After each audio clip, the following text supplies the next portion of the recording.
अगर आप physical fit नहीं है तो आप किसी भी गेम को प्रॉपर्ली नहीं कर सकती। हमारे पास मैरिड लेडीज़ भी आती हैं, उसमें रनिंग है, उसमें हमारी ट्रेडमिल है। जंक फूड्स की तरफ हमारा ज़्यादा माइंडसेट है, प्योर फूड तो रहा नहीं है, तो फिजिकल फिटनेस भी इसीलिए नहीं रही। हम लोग इतने स्ट्रॉन्ग नहीं हैं, लाइक हमारे जो नानाज दादाज की फैमिलीज हैं वो बहुत ज़्यादा स्ट्रॉन्ग। जी, हमारे साथ मौजूद है फीमेल फिजिकल ट्रेनर और यहाँ पे हम बच्चियों को देख रहे हैं। डेफिनेटली उनकी फिजिकल ट्रेनिंग बहुत ज़्यादा इंपॉर्टेंट होती है। आपका नाम क्या है? इकरा। अच्छा, आप किस तरह से ट्रेन करती हैं, क्या बेसिक्स होती हैं? फिजिकल फिटनेस में बेसिकली देखें, आप किसी भी गेम्स में जाती हैं, first you have to be strong physically. अगर आप फिजिकल फिट नहीं है तो आप किसी भी गेम को प्रॉपर्ली नहीं कर सकती। तो यहाँ पे क्या होता है कि मार्शल आर्ट्स के साथ हमारा वहाँ पे वो पीछे जिम एरिया है बैक साइड पे, जिसमें हम लोग फीमेल लेडीज़ भी, इसमें हमारी सिर्फ ये बच्चियाँ ही नहीं, हमारे पास मैरिड लेडीज़ भी आती हैं जो कि अपने फैट लूज से और अपनी बॉडी में different joints pain, you know definitely कि जो आजकल करंट सिचुएशन है कि वो बहुत ज़्यादा पेन्स वगैरह उसकी वजह से भी यहाँ पर आती हैं।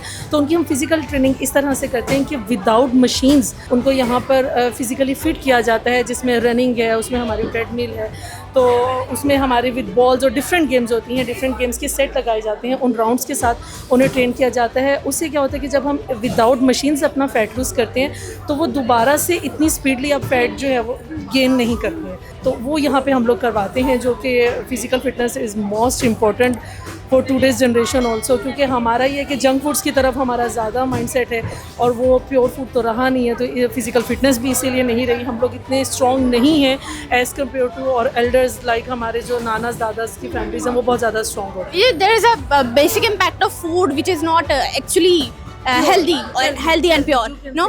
सो ठीक है, बिल्कुल फिजिकल ट्रेनिंग बहुत ज़्यादा इंपॉर्टेंट होती है। बच्चियाँ जब आती हैं वो डेफिनेटली एक हमेशा से स्टार्ट मुश्किल होता है, तो वो स्टार्ट को किस तरह से ओवरकम किया जाता है? जब बच्चियाँ आती हैं जो उनका बिगनर्स होते हैं, उनका ये होता है कि उनको हम लोग स्टार्टिंग में बहुत स्लो गेम्स करवाते हैं, जिसमें अगर हमारी अगर हम जंप्स की तरफ आएँ तो जंपिंग जैक्स हैं, तो जहाँ पे वो हम लोग 500 करवा रहे हैं तो वो स्टार्टिंग में 30 से स्टार्ट करेंगे। और अगर हमारा राउंड वहाँ पे 2 मिनट्स का है तो स्टार्टिंग में उनका राउंड वो 30 सेकेंड्स और 40 सेकेंड्स का होगा। आहिस्ता आहिस्ता उनका स्टेमिना बढ़ता है और उसके बाद फिर उनकी टाइमिंग बढ़ती है। वो इसीलिए स्टेप बाय स्टेप करते हैं ताकि जब वो किसी एक पॉइंट पर जाएँ तो वो वहाँ से नीचे ना हो, उसको स्टेप बाय स्टेप ऊपर लेके जाए। तो थैंक यू सो मच। बिल्कुल, हम फिजिकल ट्रेनिंग से बात कर रहे थे और बहुत इंपॉर्टेंट होती है ट्रेनिंग, और अगर ट्रेनर अच्छे से गाइड करती है तो वो चीज़ें बहुत बेहतर चली जाती हैं।